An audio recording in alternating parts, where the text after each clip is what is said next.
आप सभी का एक बार फिर गुलिस्तान न्यूज़ में खैर मकदम करते हैं। लद्दाख के कुछ अहम मुद्दों को लेकर आप तक अपडेट पहुंचाने की कोशिश करेंगे। हमारे साथ ज्वाइन कर चुके हैं member of parliament Ladakh Mohammad Haneefa Jan साहब, और लद्दाख के कुछ अहम मुद्दे जिसमें खासकर करगिल एयरपोर्ट को लेके 3 तारीख को एमएचए के साथ लद्दाख के जो बॉडीज़ हैं उनका मीटिंग है उस हवाले से, और साथ ही साथ रिसेंटली बजट रिडक्शन को लेके जो न्यूज़ काफ़ी सर्कुलेट कर रहे हैं उस हवाले से आप तक अपडेट पहुंचाएंगे। सबसे पहले बजट से शुरुआत करेंगे। बजट के रिडक्शन की बात किया जा रहा है लगभग 1000 करोड़ के करीब, जिसमें कैपेक्स बजट भी जो है लगभग 114 करोड़ के करीब जो है रिडक्शन किया है। इस हवाले से क्या कुछ अपडेट आप पहुंचाना चाहेंगे? दूसरी जानिब जो खासकर भारतीय जनता पार्टी है वो ये क्लेम कर रहा है कि इसमें नाकामी जो है मेंबर ऑफ पार्लियामेंट लद्दाख का है, क्योंकि उन्होंने जब बजट रिवाइज आया उस टाइम पे फॉलोअप नहीं किया है मुख्तलिफ जगहों पे। देखिए, मसला इसका मेन जो मसला है वो है हमारे वर्किंग सीज़न जो लेट शुरू होता है। उसके बाद आपको पता है पिछले बार पार्लियामेंट में भी उसके बाद ऑनरेबल फाइनेंस मिनिस्टर साहिबा से भी मेरी मुलाकात हुई है। उसमें तफसीलन मैंने इस चीज़ पे उनको ये सारी चीज़ें उनके सामने रखी थी। उसके बाद भी इसी जो मसले को लेके मैं होम में भी और बाकी जो फाइनेंस में भी मैं इस चीज़ पे मैं काम करता रहा। मेन मसला ये है कि जो मैंने ये इश्यूज़ मैंने पिछले बार उठाया था। पिछले बार भी जब हमारा जो बजट सेशन था उससे पहले जो है पिछले साल के उसमें भी काफ़ी जो है कटौती हुई थी। बेस वहाँ पे वही उन्होंने ये रखा था कि हमारा जो एक्सपेंडिचर है वो कम होती है। अब उसमें एक्सपेंडिचर में मसला ये होता है कि हमारा वर्किंग सीज़न जो है वो नवंबर ये मार्च अप्रैल के बाद हमारा वर्किंग सीज़न शुरू हो जाती है। उसके बाद कहीं ना कहीं ये जो अगस्त सितंबर में जो है फाइनेंस का जो है वो एक रिव्यू एक ये होता है। तो उस वक़्त हमारे जो है वर्किंग जो है वो शुरू तो होती है मगर बिलिंग प्रोसीजर उस वक़्त तक नहीं होती है। हमारा बिलिंग जो है वो जाके नवंबर दिसंबर में हमारे जो है बिलिंग प्रोसीजर शुरू होते हैं, तब जाके हमारे सामने आ जाती है कि हमारा एक्सपेंडिचर कितना है। और जो सितंबर में जो इनका रिव्यू होता है उस बेस पे ये लोग फाइनेंस डिपार्टमेंट जो है इसमें हमारे बजट में जो है वो कटौती करते हैं। ये चीज़ें हमने ऑनरेबल मिनिस्टर साहिबा के सामने और फाइनेंस मिनिस्ट्री में भी इसको तफसीलन मैंने इसको रखी थी।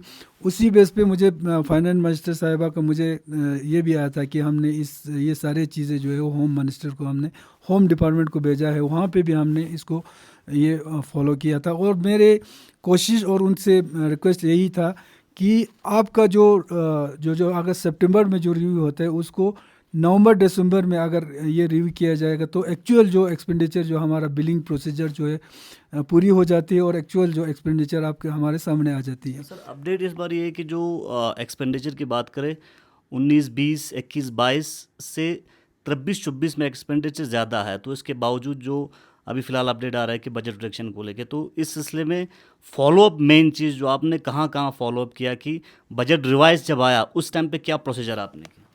देखिए, जब बजट रिवाइज जब हो रहे थे उस वक़्त भी मैं हमारे लद्दाख के जो फाइनेंस हो या हमारे सेंटर में जो फाइनेंस उसमें है वहाँ पे हमने कोशिश यही किया था। और इस साल का बजट हालांकि आपको पता है इलेक्शन की वजह से बहुत लेट जो है बजट का ये हुआ है। और इस जो 2024 के जो इसमें एक्सपेंडिचर का मसला वो है उसमें, क्योंकि बजट ऑलरेडी देर से उसको अनाउंस हुई, फिर उसके बाद सैंक्शन भी बहुत देर से हुई है।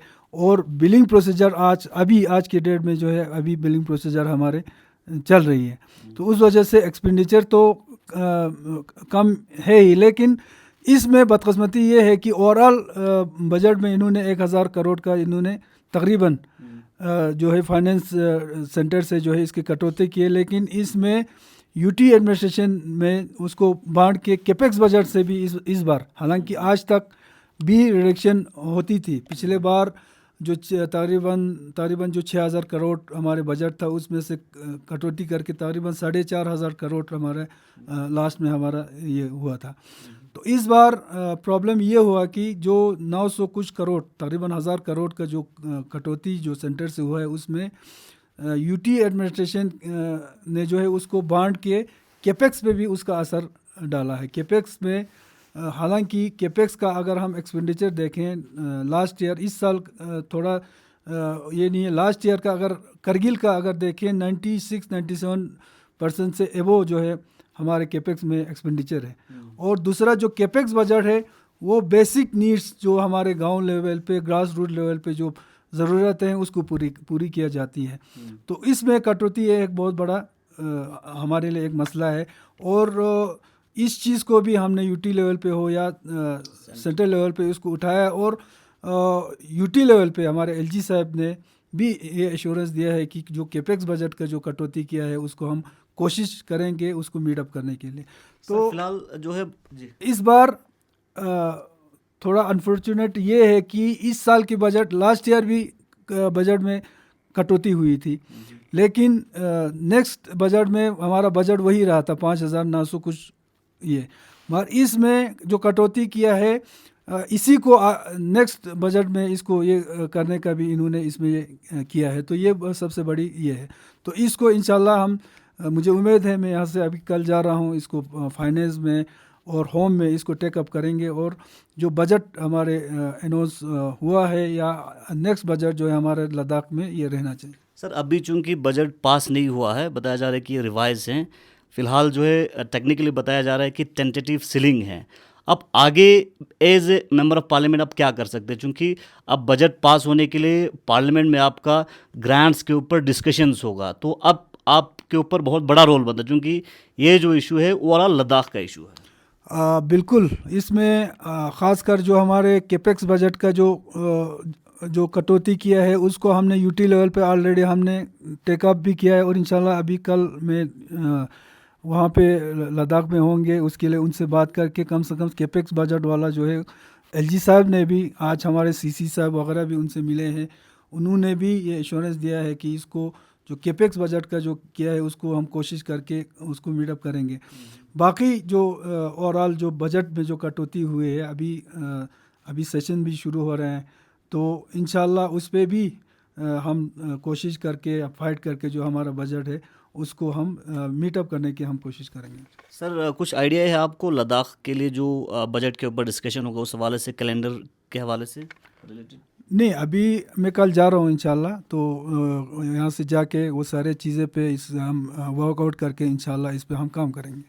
विंटर की आमद है, और जब विंटर आता है तो करगिल लद्दाख में ज़्यादातर एयर कनेक्टिविटी को लेके लोगों का एक बहुत बड़ा कंसर्न रहता है, तो उस हवाले से क्या कुछ अपडेट आप पहुंचाना चाहेंगे, खासकर करगिल एयरपोर्ट को लेके, क्योंकि आपके मैनिफेस्टो में करगिल एयरपोर्ट एक मेन पॉइंट था लोकल लेवल की इश्यूज़ की कॉन्टेक्स्ट में, तो उस हवाले से क्या कुछ आप अपडेट पब्लिक को देना चाहेंगे? देखिए, नया एयरपोर्ट के लिए मेरे कोशिश अभी ये है, क्योंकि मैं पिछले बार इसको पार्लियामेंट में ही नहीं मगर हर प्लेटफॉर्म पे हम मिनिस्ट्री से भी मिले, हर लोगों से मिले, जो हमारे पहले जो हमारे नए एयरपोर्ट के लिए जो सर्वे टीम आए थे उन्होंने सर्वे किया, तो उनका रिपोर्ट जो है वो ख़ासकर वक़ा जो हमारा है और इवन संस्कार का भी और उसका भी वो रिपोर्ट जो है वो नेगेटिव में आई है। तो मेरा एयरपोर्ट के हवाले से मेरा कोशिश यही है, यही मैं कोशिश कर रहा हूँ, कोशिश में लग रहा हूँ कि फिर से एक सर्वे टीम, क्योंकि हमारे पास वक़ा भी है, वक़ा को ये करें, इसके अलावा भी हमारे पास 2-3 जगह और है जो उस सपोज़ हमारे पास खुम्बथंग में है, हमारे एग्जिस्टिंग जो एयरपोर्ट है वहाँ से अगर आप थोड़ा लेफ़्ट साइड अगर ये करके आप पश्चिम नाले की तरफ अगर, क्योंकि जो जिस पिछले बार जो टीम आए थे सर्वे टीम, उस टीम में से एक दो जो ऑफिसर्स हैं उसको रिटायर होके उनसे मैं मिला था, तो उन्होंने भी मुझे कुछ करगिल के जो बाकी जो एग्जिस्टिंग हमारा एयरपोर्ट है उस नाले की तरफ या हमारा खुम्बतांग की तरफ, उनसे मैंने काफ़ी डिस्कशन किया, तो वो उनसे भी फीडबैक हमने लिया है। तो मैं कोशिश ये है कि फिर से एक सर्वे टीम जो है हमारे करगिल में लाए और अच्छी तरह एक सर्वे करके एक नए एयरपोर्ट के लिए फिर से एक ये करें। दूसरा मेन जो मेरा अभी कोशिश ये है कि चूँकि हमारा एग्जिस्टिंग एयरपोर्ट जो है उड़ान स्कीम में कई बार इसको शामिल किया गया है और आज भी उड़ान स्कीम में इसको शामिल किया गया है। और इस एयरपोर्ट पे जो है एक सिविल एयरक्राफ्ट को जल्द से जल्द उतारने की मेरी कोशिश रहेगी। और मिनिस्ट्री से भी मुझे काफ़ी हद तक उनका एश्योरेंस मुझे मिला है कि कम से कम 19 सीटर का जो एक एयरक्राफ्ट जो है वो करगिल एयरपोर्ट पे उतारेंगे। लेकिन मेरी उनसे मेरी रिक्वेस्ट ये थी और मेरी कोशिश ये थी कि कम से कम 60-70 सीटर का कोई एयरक्राफ्ट जो एक टर्बोजेट इंजन का एक एयरक्राफ्ट जो स्पाइस जेट के पास है, उस तरह का अगर और कोई कंपनी के पास हो तो कोशिश ये है कि कोई बड़ा जहाज़ यहाँ पे उतरे। अगर नहीं तो कम से कम 19 सीटर का भी एयरक्राफ्ट यहाँ पे उतर के जो है सिविल एयर सर्विस यहाँ पे कुछ भी करके जो है जल्दी से जल्दी शुरू करें। उड़ान में जो बड़े बजट अनाउंसमेंट हुआ उस पर कुछ अपडेट है? उड़ान में जो बजट अनाउंसमेंट हुआ है वो तो आपको पता है, मैंने जब पार्लियामेंट में मैंने क्वेश्चन किया था, वो तो क्वेश्चन के जवाब में मिनिस्टर ने खुद वहाँ पे अनाउंस किया था, आपको पता होगा। तो ये तो बजट है हमारे एयरपोर्ट ये इसके लिए। अभी तक एयरक्राफ्ट का या किसी कंपनी का अभी तक कोई या टेंडरिंग या कुछ ये नहीं हुआ है अभी। तो उसके लिए मैं कोशिश कर रहा हूँ जल्दी से जल्दी जो है कोई कंपनी के साथ बातचीत करें गवर्नमेंट, और कम से कम चलो 19 सीटर ही सही किसी एयरक्राफ्ट को किसी कंपनी को हायर करके जो है यहाँ पे सिविल ये 19 सीटर का जहाज़ यहाँ उतारें। सर 3 तारीख को लद्दाख के मुद्दों को लेके मिनिस्ट्री ऑफ होम अफेयर्स के साथ एक अहम मीटिंग है और लंबे अरसे के बाद ये जो है मीटिंग तय हुआ है। इस सिलसिले में लेह के अंदर खासकर एपेक्स बॉडी लगातार ब्रेनस्टॉर्मिंग कर रहे हैं और नए नए इनपुट्स ले रहे हैं अपने इश्यूज़ को स्ट्रॉन्ग तरीके से गवर्नमेंट के सामने रखने के लिए। दूसरी जानिब करगिल की बात करें, करगिल के अंदर करगिल डेमोक्रेटिक अलायंस कहीं ना कहीं खामोश नजर आए, क्योंकि एचपीसी का जो कमेटी है उसमें मेन एक जो रिप्रेजेंटेटिव आप हैं, आप इसको कैसे देखते हैं? देखिए केडीए कहीं ना कहीं खामोश कहीं नहीं है। केडीए का आज ही हमारे मीटिंग था, इससे पहले हमारे मीटिंग्स वगैरह थे। तो हम लोग भी अपने जगह पर इन सारे चीज़ों पे डिस्कशन डिलिब्रेशन हम कर रहे हैं। खुसूसन जो हमारे जो गेजेटेड एक्सपीरियंस है उनका जो मसला है, रिक्रूटमेंट का जो है पीएससी का मसला है, उसमें हम कहाँ क्या करेंगे। और आने वाले 2-4 दिनों में इंशाल्लाह हमारा एपेक्स के साथ हमारे बातचीत हैं। तो दोनों साइड से डिस्कशन हो रहा है, ब्रेनस्टॉर्मिंग हो रहा है, लोगों से राय मशवरा हो रहा है। और ये सारे चीज़ें लेके केडीए और एपेक्स दोनों बैठेंगे और बैठ के 3 तारीख के जो मीटिंग है उसमें किस तरीके से जो है वो लद्दाख के जो इश्यूज़ है उनको वहाँ पे रखनी है।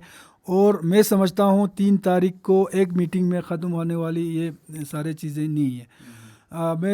मेरा तो सबसे पहले ये है कि कम से कम मैंने इलेक्शन के बाद जब मैं एमपी बने उसके बाद से चूँकि मैंने इलेक्शन ही इसी मुद्दे पर लड़ा, लद्दाख के जो लार्जेस्ट इशू है उसी पे लड़ा।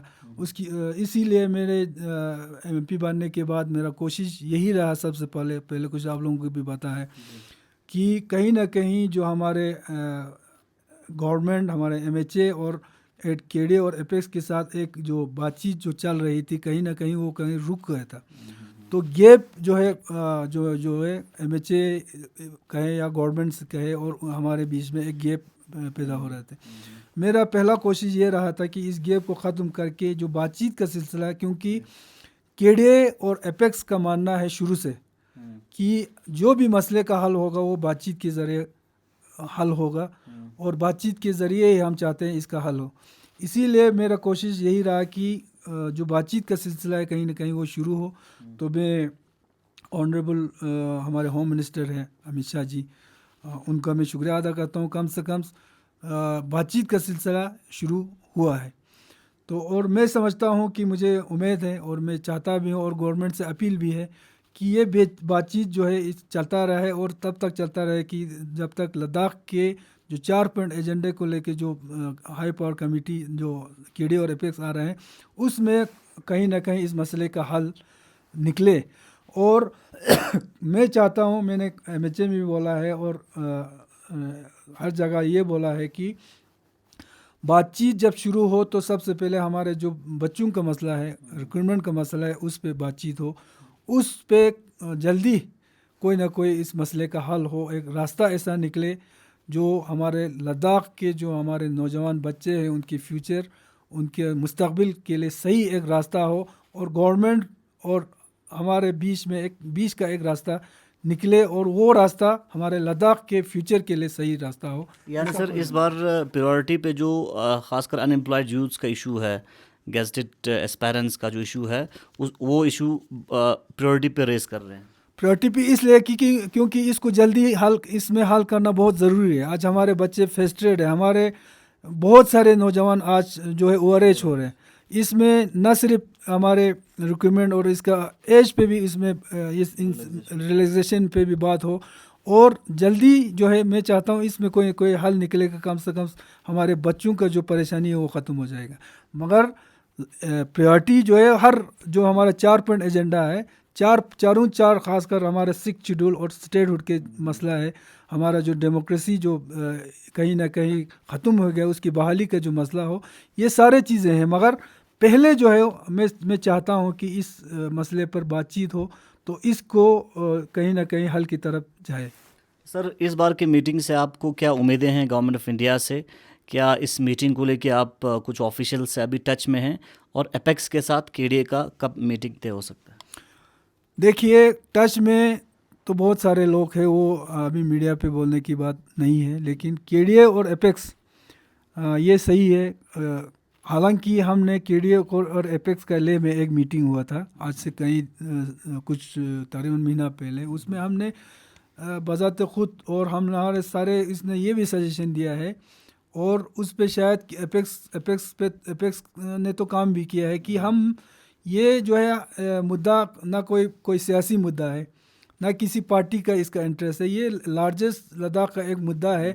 हमने बोला है कि अगर BJP वाला चाहे तो उनके साथ भी हम बात करके सब मिल के, मैं चाहता हूँ, मैंने एक बार मैं हमारे CC साहब है लेके उनसे भी मिला था, उनका भी इसमें मतलब उनका अपना बड़ा पॉजिटिव है। मैंने उनसे भी ये गुजारिश किया था कि ख़ासकर रिक्रूटमेंट वाले मसले में मेरा बात हो रहा था कि मैंने ये कहा था कि ऐसे जो लार्जेस्ट कुछ इश्यूज़ है इसमें हम अपना जो सारे चीज़ें हैं उसको रख के हम सब एक होके अगर लड़े, एक होके अगर पहले डिस्कशन करें, एक होके हम एक चीज़ पे पहुँचे, फिर उसको गवर्नमेंट के साथ हम सब मिल के अगर बात करें तो इसमें ना होने वाली बात नहीं है। तो इंशाल्लाह मुझे उम्मीद है कि हमारे BJP वाले हो या हमारे कोई भी पॉलिटिकल पार्टी हो, KDA, एपेक्स, ये सारे हैं, हम चाहते, क्योंकि हाई पावर कमेटी में हमारे CC साहब भी है लेके, और भी होंगे, तो हम सब मिल के, मैं चाहता हूँ इसको जो है पूरे लद्दाख के मुद्दे को मिल के जो है ले जाए। चलिए, बहुत बहुत शुक्रिया। हमारे साथ member of parliament Ladakh Haji Hanifa Jan साहब लद्दाख के कुछ अहम मुद्दों के हवाले से बात कर रहे थे, और आप तक उनकी क्या सोच विचार है इन मुद्दों को लेके आप तक हमने पहुंचाने की कोशिश की। आप देखते रहें गुलिस्तान न्यूज़।